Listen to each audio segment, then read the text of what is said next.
Selam, geldim. Herkese Mehtap Tarot'tan selamlar efendim. Mehtap ablacığım, şu sessizlik ne olacak, iletişimsizlik ne olacak, anlık enerjilere bakar mısın diye düşünüyorsan geldik efendim. Kolektif bir açılımla yorumlayacağız bakalım. Güzelce ne konsantre ol, aklındaki kişinin enerjisini buraya getir bakalım. Tarot kartları nasıl bir rehberlik yapacak? Hanımlar beyler, kolektif bir açılımdır. Yani %100 sana uyumlanacak diye bir durum yok. Uyanları sevgiyle al, uymayanları evrene sevgiyle geri iade edebilirsin. Zamansız bir açılımdır. Yani bu video sana ne zaman denk gelirse o zaman alacağın mesajlar var diyelim. Bir bakalım ne getirecek kartlar bize, ne mesajlar getirecek. Bir bakalım mı anlık enerjisinde neler varmış kolektifin en büyük hayrına ama senin adına niyet alıyorum. Evet, ben de kendi duygu, durum ve düşüncelerimden arınayım ve kartlarımızı almaya başlayalım. Ölüm ve yeniden doğuş kartını gönderdi ilk kartı olarak. Kılıç dokuzlusu anlık enerjiye bakar mısın? Nasıl bir uykusuzluk, nasıl bir pişmanlık, nasıl işin içinden çıkacağını bir türlü bilemeyen bir karakter var burada. Ah emeklerim heba oldu. Nasıl kıymet bilemedim diyen bir enerji var burada. Kılıç dokuzlusu biliyorsun yine de her şeyi senden bekleyen ama böyle naz niyaz yapıp da kendisini geriye çeken bir enerji vardır. Hep böyle içten içe de seninle alakalı ümitkar duygular vardır ama bunları bir türlü dile getiremiyordur.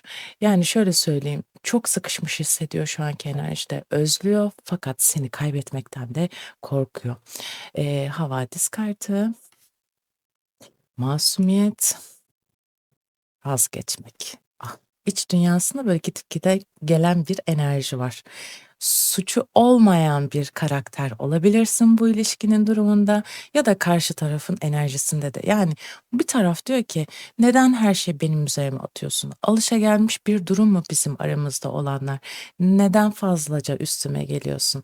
Benim yardıma ihtiyacım var, bunu biliyorsun diyor. Şimdi para üçlüsünde aynı şekilde bir iş ortaklığı yaptığınız bir karakter olabilir. Aynı iş yerinde olduğunuz birisi olabilir. Yani emekleri birlikte verdiğiniz bir karakter olabilir. Şimdi zaten ölüm kartına geldiğim zaman burada bir bitiş ve yeniden başlangıç vardır. Üzüntüler artık iki tarafta da had safhadadır.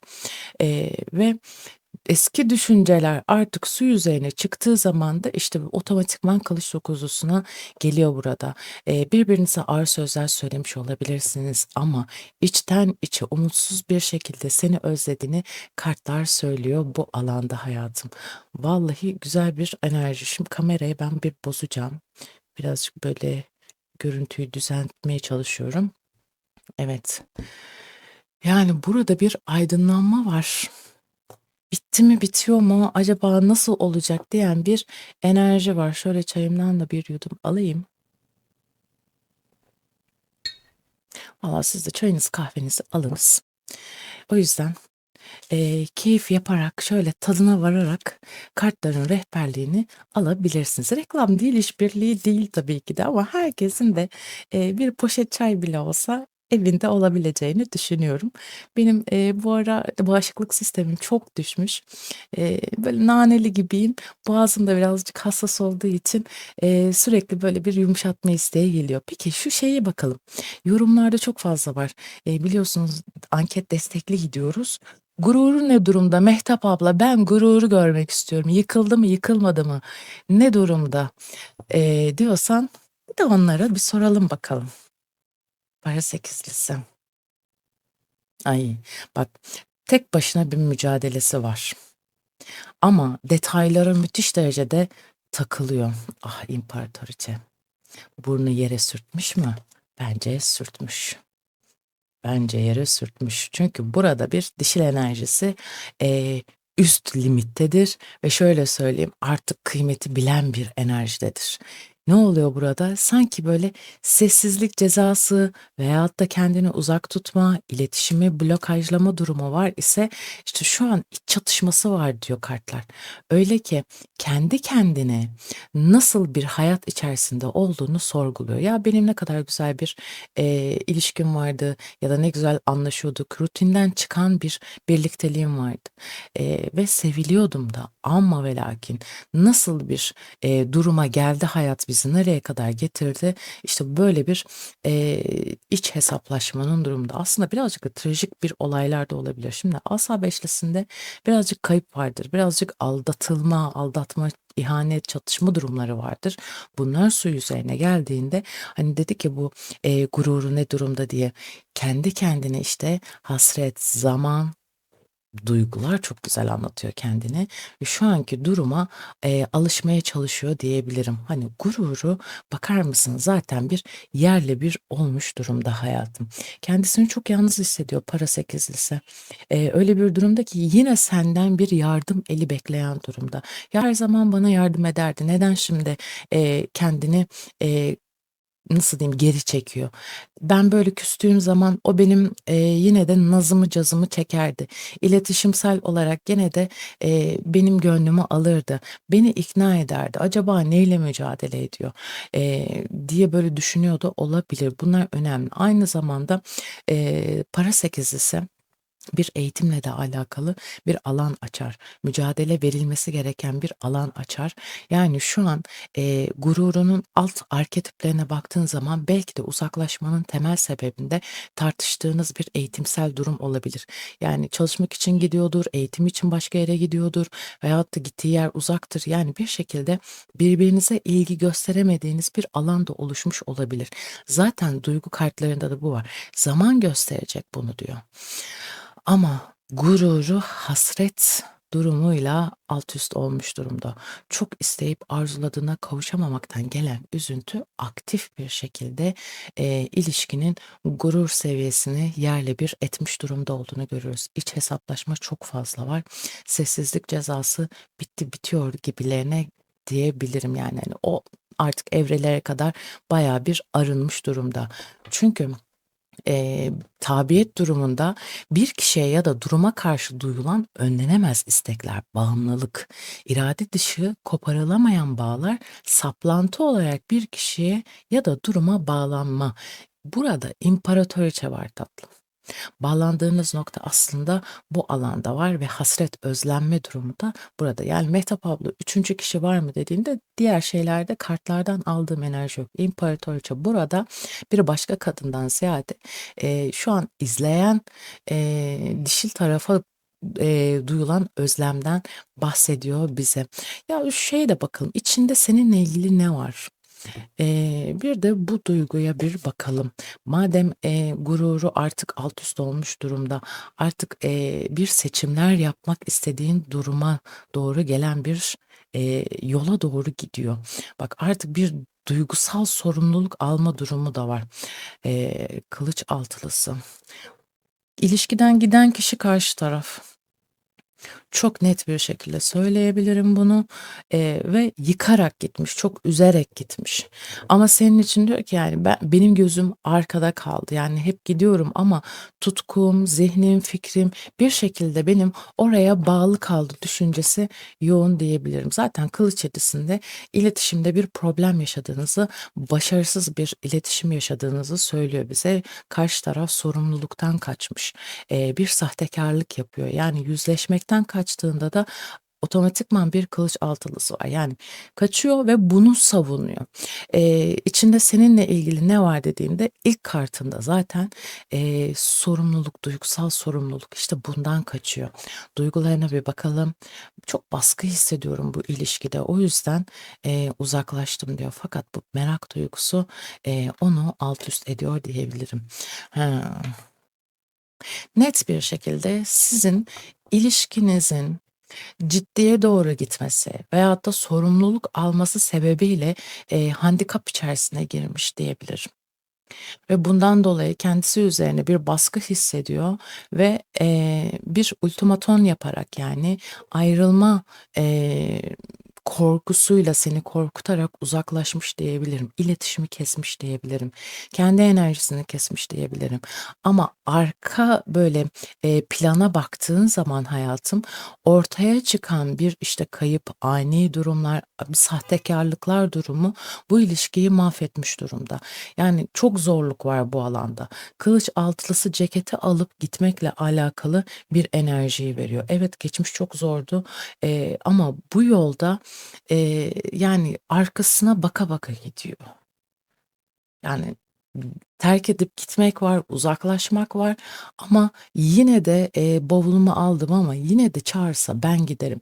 Farkındaysan tekneye biniyor. Kılıç altılısında şöyle kartları göstereyim sana. Arka arkaya gelmesi zaten beni mahvetti. İlişkiye zaten çok fazla bir müdahale olduğunu söylüyor burada. Dışarıdaki etken, karakterler, söylemler, dedikodular veya şartlar da olabilir. Bunlara inanarak zaten kayığı da kargalar çekiyor, kuzgunlar çekiyor kayığı. Arkaya yani ben tutku olarak, sevgi olarak bu kişiye bağlıyım diyor ama dış etkenlerden çok fazla etkileniyorum. Kargalar, kuzgunlar böyle bir etkiye sahip. Tamam, dışarıdan güçlüymüş gibi gözüküyor ama yine kargalar var farkındaysan, kuzgunlar var ve bir tanesi hanenin içerisinde olabilir. Aklındaki kişinin hanesinde. Burada bir yuva var farkındaysan. Kuzgunun yuvası var. Yuvanın içerisinde ağzını açan, bas bas bağıran bir kuzgun var. Yani bunun üzerinde evet etkileri var, tüyler var farkındaysan. Onların etkileri çok fazla bu kişinin üzerinde. Burada zaten bir belli belirsiz bir ay durumu var. Ay ne yapıyor? Bizde kafa karışıklığıdır. Düşen maskelerdir, bilinçaltı korkularıdır, yenemediği endişeler, vesveselerdir. İşte bu kişinin şu an iç dünyasında yaşadığı durum diyor ki yani ben seninle ilgili evet dışarıdan çok fazla etki alıyorum. Senin beni unutmandan da korkuyorum. Yani bir aydınlanma içerisinde. Çünkü para şövalyesinde net bir duygular vardır. İnatçılıktır. İnatçılığından dolayı beni duygusal olarak besleyemedi. Benimle inatlaştı duygu durumunda bu kişi. Birazcık suçu senin üzerine atıyor diyebilirim bu kişi için. Pişmanlık ve özlem durumu iç içe geçmiş durumda. Kendini kafese sıkışmış, zihninle ve düşünceleri arasına gidip gelen bir kişi var ama merak ediyor. Yani yaptığının doğru olmadığını düşünüyor ve seni öyle bir, yere koymuş ki, öyle bir mertebeye koymuş ki, kıymetli olduğunu biliyor fakat kendisinin yetersiz olmasından dolayı, böyle bir üstünlük gösterisiyle, zeytinyağı gibi yukarıya çıkmaya çalışanlar gibi, gibi, gibi. Evet, yine bir mola durumu. Bak, manipüle etme veya edilme. Bu kuzgunların, kargaların durumu. Sıkıntıya düşme durumu diyor. Peki bir adım var mı? İlk adımı kim atacak? Bir bakalım. Çünkü çok sıkışmış. İlla kuzgunlar gidecek. İlla buradan gidecekler. Peki durum ne olacak? Düşünsel durum ne olacak? Şu ilk adım ne olacak? Güneş kart. Kim atacak o ilk adımı?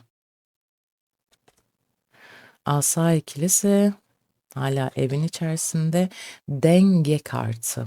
Çok çok çok çok kendini net bir şekilde ifade eden kartlar gönderdi. Uzun süredir düşünüyor, bilinçli bir hamle atılmalı diye bir karar içerisinde. Yavaşlama zaten bir planlama içerisinde olduğunu gösteriyor. Kontrolü kaybetmek istemiyor. Eğer kontrolü kaybederse dengeyi kaybedeceğini çok iyi biliyor. Fakat bunların hepsini egale eden bir güneş kartı var iç dünyasında. Ertelemek, yavaşlama, kontrol. Şu an o kadar bilinçli bir şekilde kendini geri tutuyor ki istese sizin birlikteliğiniz böyle nasıl diyeyim dillere destan olacak şekilde. Fakat öyle bir naz niyaz ay gene prensesi bulmuşsunuz açılımlarda söylediğim gibi. Mario'nun prensesi efendim. Dişil taraf çok mücadele veriyor, emek veriyor. Karşı taraf böyle kaymağını yiyor ilişkinin. Kusura bakmayın ben Y kuşağıyım. Bizde alfa erkek değerlidir. Yani market poşetlerini taşıyan, yeri geldiğinde, işte, nasıl diyeyim, temizliğe yardım edebilen. Çünkü Y kuşağı yorgun anacığım, yorgun. Z kuşağı için demiyorum. Onlar tamamen manipülatif davranıyorlar birbirlerine, stratejik davranıyorlar. Ama ben ve benim gibi insanlar ekürülik istiyor. Duygusallıktan, ayrı bir muhabbet. Yani ben yemek sofrasını kuruyorsam bulaşık makinesine de sen dizsen ne güzel olur. Hani işe gidiyorsun, geliyorsun, fazla yaptığın belki bir şey yok. Ama ben belki evde çocuklarla uğraşıyorum, misafirlerle uğraşıyorum, senin aileni ikram ediyorum, işte bir şeyler yapıyorum, temizliyorum, çamaşır yıkıyorum, ediyorum.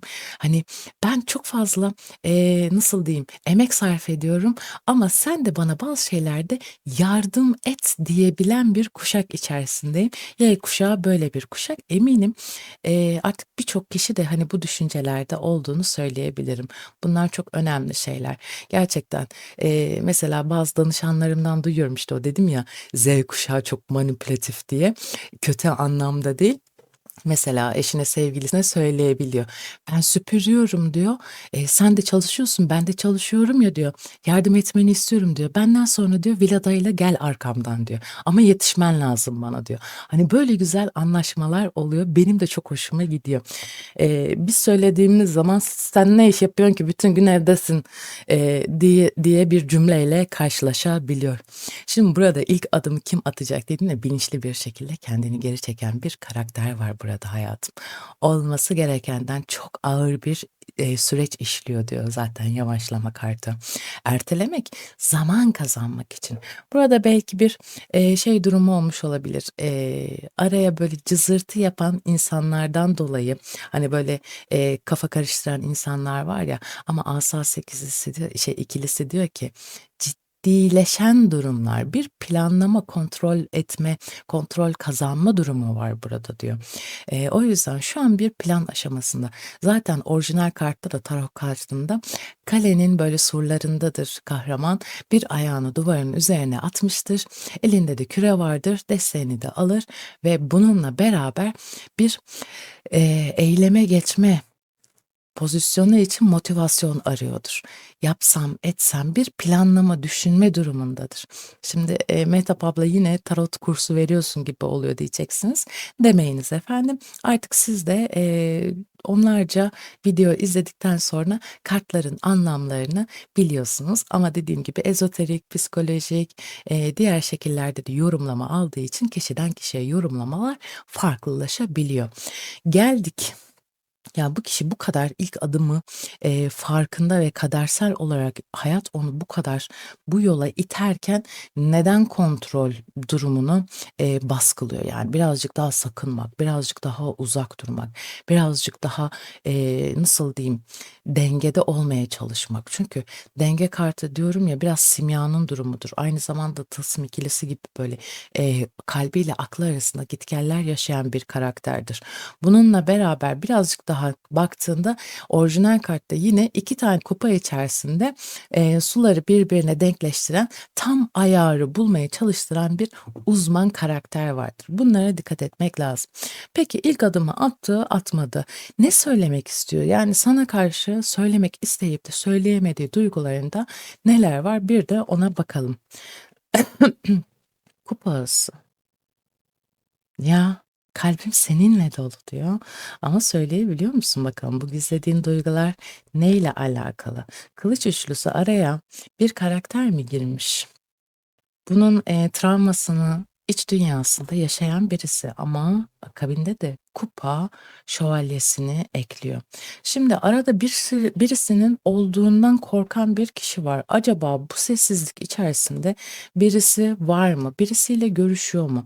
Acaba beni unuttu mu endişesi çok fazla. Yani şöyle bir şey söyleyebilirim. Geçmişin izleri geldiği için mücrimiyet, tecrübe edilen durumlarla alakalı. Belki eski partnerinle görüşüyorsun.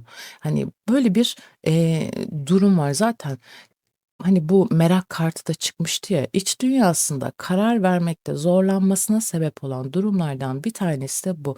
Acaba arada birisi var mı? Acaba, hani, kolektifin bir yarısından bahsediyorum. Artık birisiyle görüşüyordur herhâlde. Bayağı zamandır bir sessizlik var arada. Kesin birisiyle görüşüyordur şüphesiyle kendi iç dünyasında bir hesaplaşma olduğunu söyleyebilirim. Zaten bir şövalye bir teklifle gelmesi, sevgisinin duygusunun üst mertebelerde olmasını ama davet durumunun yüksek olmasını bize söylüyor burada. Şimdi bir teklifle gelmesi çok muhtemel, engel istemediğini de söylüyor burada iç dünyasında ama bir kararsızlık ve, ortada kalmış ne yapacağını bilmeyen bir karakter var. Buna dikkat etmen lazım hayatım. Çünkü kendi duygularını içinde çok gizli bir şekilde yaşayan karşı tarafa çok fazla bunu belli etmeyen bir süreç yaşanıyor diyebilirim. Yani gelip de aslında günah çıkartmak, gibi bir durumdan ziyade hiçbir şey olmamış gibi, hani, kolektifin bir yarısı için söylüyorum. Diğer durumunu da söyleyeceğim. Yani, ben çok seviyorum. Ya benimsin ya da benimle değilsin net bir şekilde, artık bunu konuşalım durumunda. Diğer yarısına geldiğim zaman kolektifte araya birisinin girme potansiyeli ya da aşk üçgeninden dolayı artık bir kararların, neticeye ulaşmasından dolayı, netlik kazanmasından dolayı tek yöne doğru gidecek bir durum var. Fakat o aldatmış olabilir ya da sende bir evlilik olmuş olabilir ya da karşı tarafta bir durum olmuş olabilir. Bunda, atlatılamayan bir durum var. Yani kararsızlık, dengeyi bozan bir durum var. İşte bu yüzden dolayı da ilişkiye adapte olamaması, bundan kaynaklı diyebilirim. Yani stresli zamanlar yaşıyor aslında ve bunun için de nasıl ilerlemesi gerektiğini bilemeyen bir karakter. Ya, şöyle söylemek istiyorum, o pişmanlığı bilmek istiyoruz ya. Hani, tamam, bir kalp sevgi var, bir, kalpsel yoğunlaşma var, özlem duygusu var. Pardon, ben gene çay içeyim. O pişmanlığı bilmek istiyoruz. Yani neden dolayı pişman?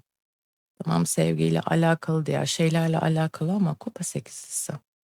Hayal kırıklığı, asa altısı, zafer, münzevim. Bak şimdi o pişmanlığın içinde, hani, daha önceden yaşattığı, çekip gittiğinin bir, vicdan azabı var. Yani, "İletişimi nasıl kestim ben?" diyor. "Nasıl kendi iç dünyama kapandım?" diyor.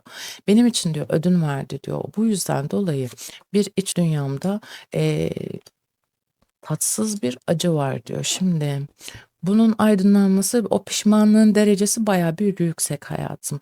Kendisini kazanmış gibi, zafer, almış gibi hissetse de iç dünyası münzevi. Artık bir şeyleri, eee, iç dünyasında yine güvensizliğin baskın olduğunu söyleyebilirim.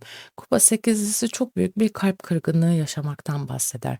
Bir kafesin içinde olmaktan bahseder. Artık ne emek verirse versin, faydasız olacağını biliyor. Yani sana yaşattığı aslında duygu durumu bu.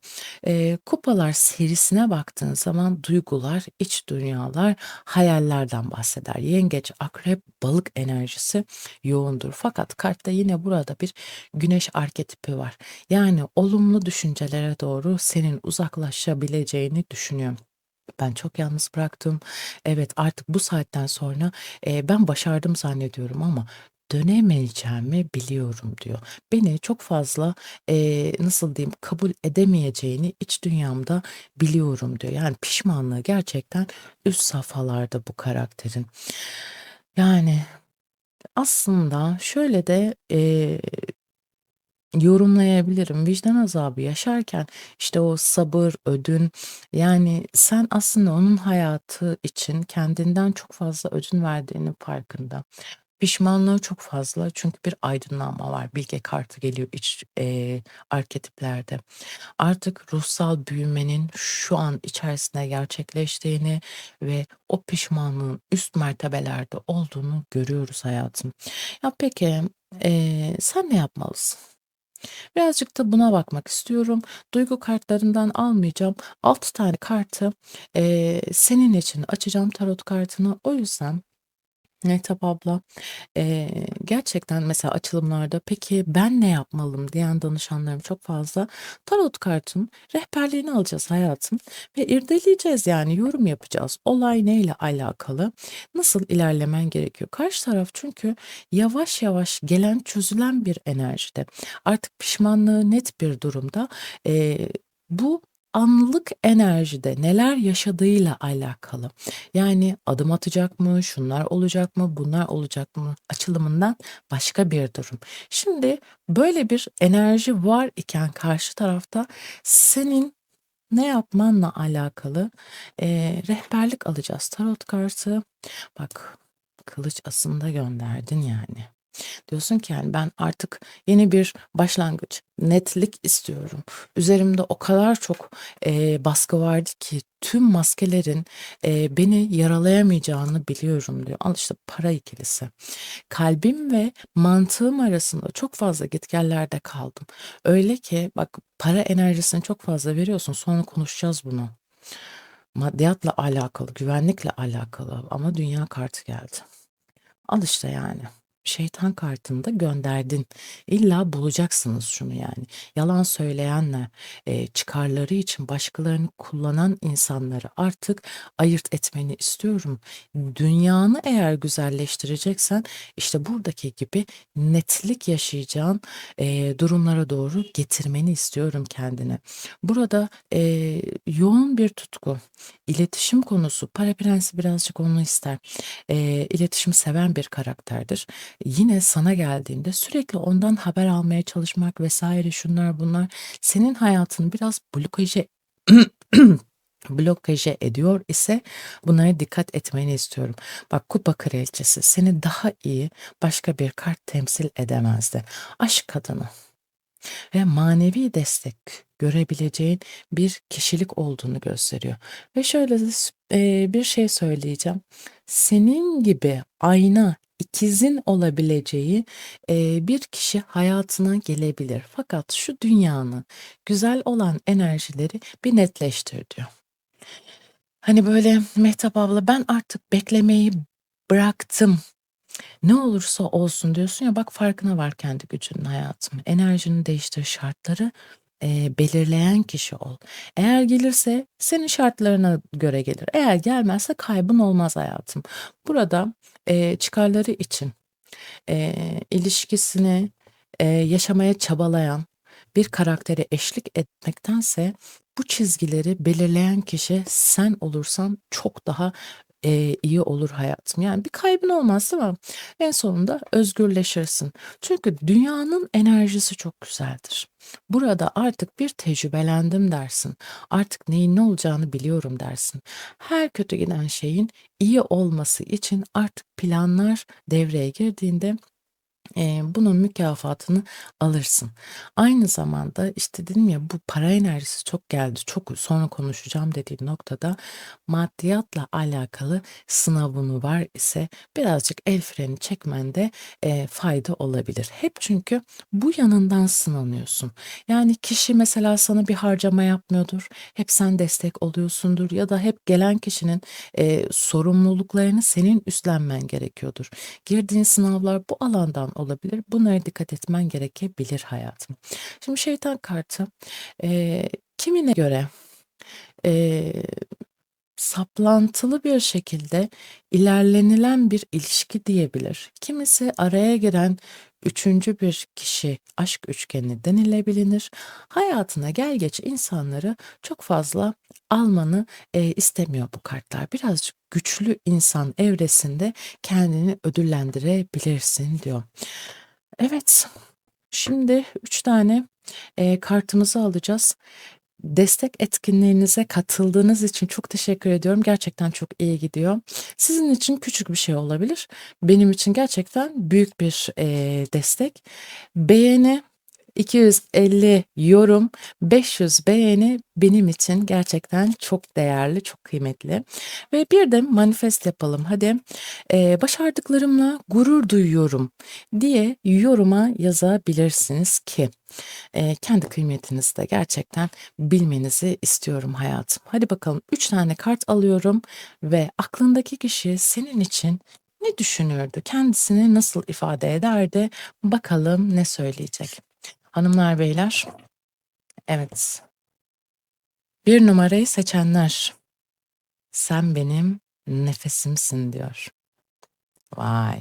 2 numarayı seçenler, seninle olabilmek için her şeyi göze alabilirim diyor. Vay! Anlık enerjilere bakın. 3 numara. Kesin bir şey çıkacak bundan, kesin. Bu 1 ile 2 güzel çıktı ya. Eyvah eyvah. 3 numara. Her anlamda güçlü bir karaktersin. Vay vay vay. Çıkmadı, beni çok şaşırttı bunların enerjisi.